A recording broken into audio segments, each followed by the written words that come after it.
Bonjour. Dans cette vidéo, nous allons traiter la deuxième partie du contrôle continu qui a été commencé dans la vidéo précédente.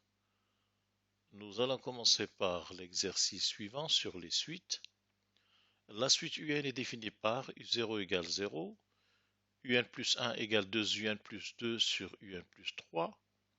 Première question, placez sur l'axe des abscisses les termes de U0 jusqu'à U3 sur la représentation ci-dessous, sur laquelle on voit une partie de la courbe de la fonction définie par f de x égale 2x plus 2 sur x plus 3 qui est utilisée dans la suite. Et on voit aussi la droite d'équation y égale x. Conjecturer alors la limite de la suite UN, c'est-à-dire en plaçant U0, U1, U2, U3 sur l'axe des abscisses, est-ce qu'on peut nous proposer une idée sur la limite éventuelle de la suite UN? Deuxième question.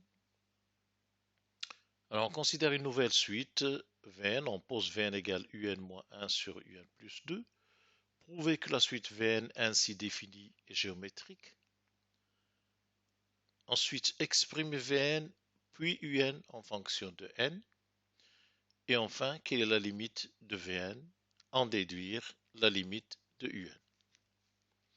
Alors, pour commencer, nous allons placer les premiers termes de cette suite sur l'axe des abscisses.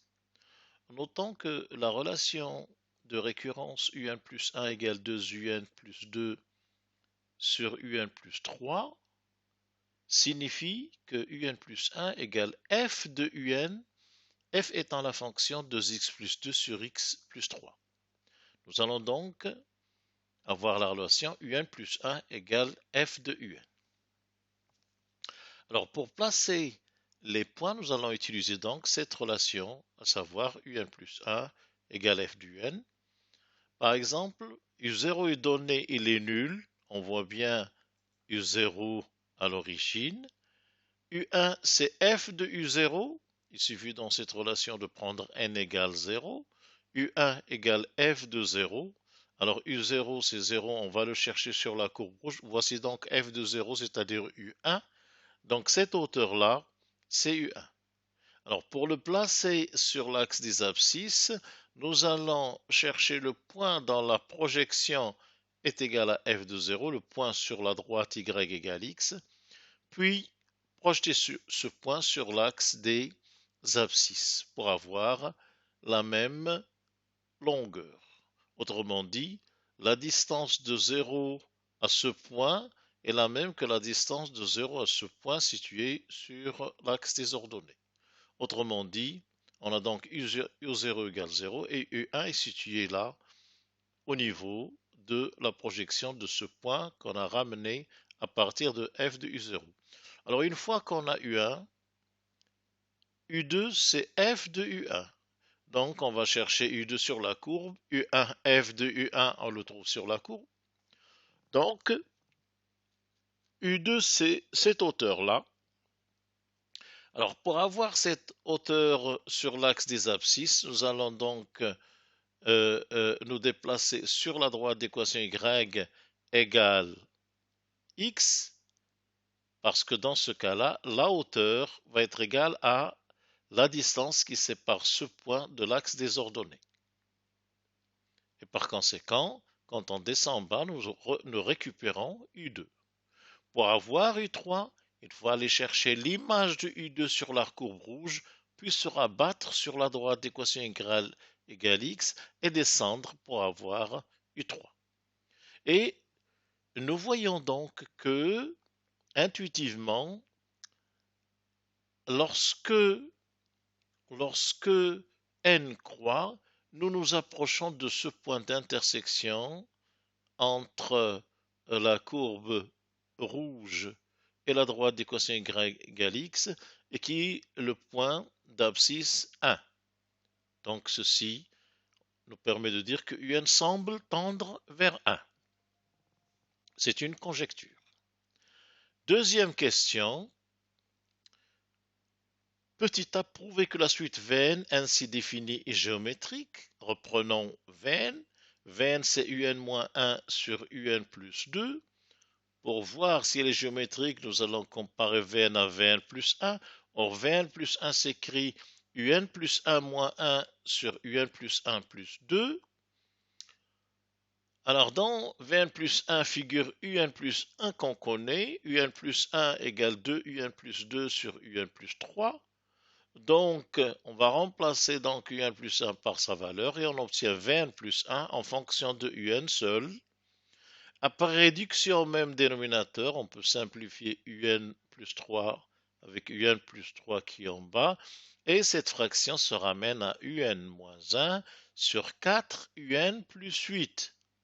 Remarquez que si on met le 4 qui est en bas en facteur, il devient 1 quart facteur de un moins 1 sur un plus 2 et on récupère entre parenthèses Vn. Autrement dit, Vn plus 1 égale un quart de Vn, ce qui prouve que la suite Vn est une suite géométrique de raison 1 quart. Question suivante. Exprimer Vn puis un en fonction de n. Alors, pour exprimer Vn en fonction de n, nous allons utiliser la formule de cours pour une suite géométrique. Nous savons que u0 est égal à 0 et que Vn est lié à un par la relation Vn égale un moins 1 sur un plus 2. Donc, quand on prend n égale 0, nous remplaçons ici u0 par sa valeur 0 et on trouve v0 égale 0 moins 1 sur 0 plus 2 égale moins 1 demi. Donc, Vn s'obtient en prenant V0 fois la raison puissance n. Donc, ça fait moins 1 demi fois 1 quart puissance n ou bien 1 sur 4 puissance n. Ce qu'on peut écrire moins 1 sur 2 fois 4 puissance n. Alors, on a donc exprimé Vn en fonction de n. On va maintenant exprimer un en fonction de n. Alors, pour le faire, nous allons partir de la relation qui lie Vn et un. Alors, on tire de là que Vn fois un plus 2 égale un moins 1, c'est là. Et puis, nous allons grouper un dans un membre et le reste dans le second membre. Alors, nous avons un est multiplié par Vn. Et si on fait passer un dans le premier membre, ça fait un fois Vn moins 1. À droite, il va rester moins 1 et on va ramener 2Vn.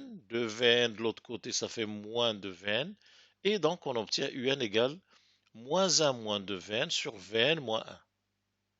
Alors, remplaçant Vn par son expression, nous avons donc moins 1. Alors, moins 2 fois Vn, c'est moins 2 fois moins 1 demi fois 1 sur 4 puissance n. Donc, c'est plus 1 sur 4 puissance n. Et sur Vn moins 1, Vn c'est moins 1 demi fois 1 sur 4 puissance n moins 1. Donc nous réduisons au même dénominateur qui est 4 puissance n et nous le simplifions et nous obtenons donc, tout calcul fait, 2 facteurs de 1 moins 4 puissance n sur moins 1 moins 2 fois 4 puissance n.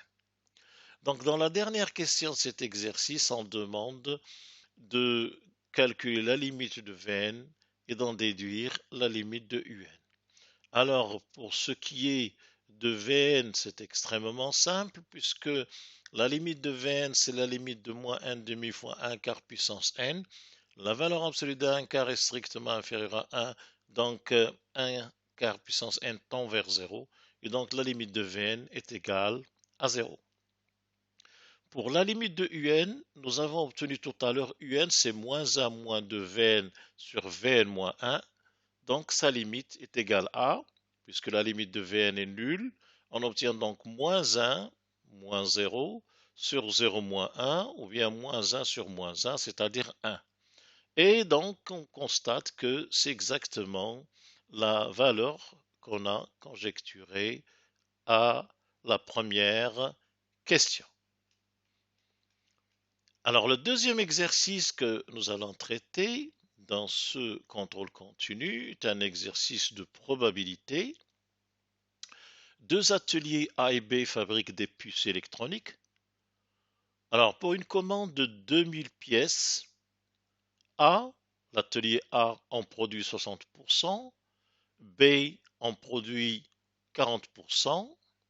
Alors, l'atelier A produit 4% de puces défectueuses et B en produit 3%, c'est-à-dire de puces défectueuses. On prend une puce au hasard dans la commande de 2000 pièces. On appelle A l'événement, la puce provient de l'atelier A. B l'événement, elle provient de l'atelier B, c'est-à-dire la puce provient de l'atelier B. Et D l'événement, elle est défectueuse, ou encore la puce est défectueuse. Première question, complétez le tableau suivant qui décrit la composition de la commande. C'est-à-dire, sur 2000 pièces commandées, nous allons ici remplir ce tableau dans lequel, sur une ligne, nous avons A. Alors, combien de puces proviennent de A? Parmi ces puces, combien sont défectueuses et combien ne le sont pas? De même pour l'atelier B. Nous allons donc commencer par cette question. Alors notons que puisque l'atelier A produit 60% des puces électroniques et que la commande contient 2000 pièces, donc le nombre de puces défectueuses provenant de A, c'est d'abord le nombre de puces provenant de A qui est 2000 fois 0,6, 60%. Et parmi ces puces, il y a 4% qui sont défectueuses, donc on multiplie par 0,04, ce qui nous donne 48. Maintenant, le nombre de puces non défectueuses provenant de A, d'abord c'est le nombre de toutes les puces provenant de A, à savoir 2000 fois 0,6, multiplié par le complément à 1 de 0,04, c'est-à-dire 0,96. Et on trouve 1152.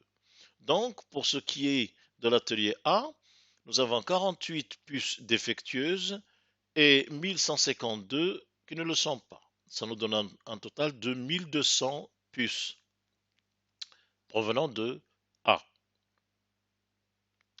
Maintenant, le nombre de puces défectueuses provenant de B, on a vu que B fabrique 40% des puces. Alors, sur la commande de 2000 puces, B fabrique 2000 fois 0,4.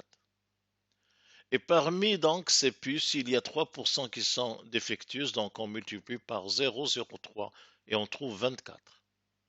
Donc ici en dessous de D et en face de B, on va porter 24. Le nombre de puces non défectueuses provenant de B, eh bien, ils s'obtiennent d'abord le nombre de puces fabriquées par B, multiplié par le complément à 1 de 0,03, c'est-à-dire 0,97. Ça nous donne 776 qu'on porte sous des barres en face de B. Et donc, ça fait un total pour B de 800 puces provenant de B. Maintenant, pour avoir toutes les puces défectueuses, on ajoute dans la colonne de D, 48 et 24 nous donnent 72. Les non défectueuses donnent un total de 1152 plus 776, ça nous donne 1928. Et nous voyons que le total, aussi bien au niveau de toutes les puces, nous donne 2000, que ce soit en prenant ce qui provient de A et ce qui provient de B, 1200 et 800, ça donne 2000, ou bien ce qui est défectueux et ce qui n'est pas défectueux, ça donne aussi 2000. Nous revenons au sujet.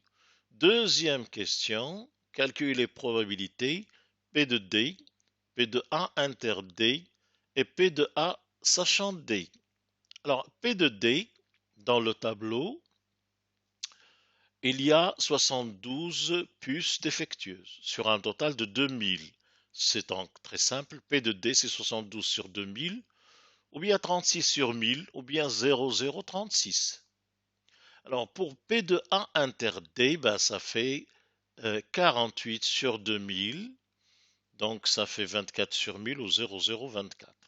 Et enfin, la probabilité conditionnelle, P de A sachant D, on a la formule égale P de A inter D sur P de D. P de A inter D et P de D ont été calculés. Ça fait donc 0,024 sur 0,036 ou encore 2 tiers. La question suivante,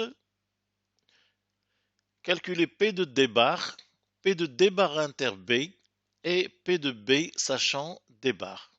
Alors, P de D bar, c'est tout simplement 1 moins P de D. Donc, c'est 1 moins 0,036 ou bien 0,964. P de B inter D bar, dans le tableau, nous avons au niveau de B, D bar nous donne 776. Donc, c'est 776 sur 2000 ou bien 0,388. Et enfin, la probabilité de B sachant D bar, c'est la probabilité de B inter D bar sur la probabilité de D bar, c'est-à-dire 0,388 pour la probabilité de l'intersection sur la probabilité de D bar qui est de 0,964. Et on trouve 0,402. Dernière question. Remplir l'arbre suivant qui donne alors défectueux, non défectueux et un défectueux provenant de A, de B, ou non défectueux provenant de A ou de B. Alors dans ce tableau, nous pouvons déjà remplir les valeurs qu'on a trouvées, à savoir P de D et P de D bar. On a aussi reporté P de A sachant D. Cette branche, c'est P de A sachant D. Et celle-là, c'est de B, P de B sachant D. Or, la somme est égale à 1, donc cette branche est un tiers, contient un tiers. Pour P de B sachant D bar, on a trouvé 0,402. Alors, le complément 1, c'est 0,598. Donc, on a P de B sachant D est égal à 1 tiers et P de A sachant D bar est égal à 0,598. Je vous remercie.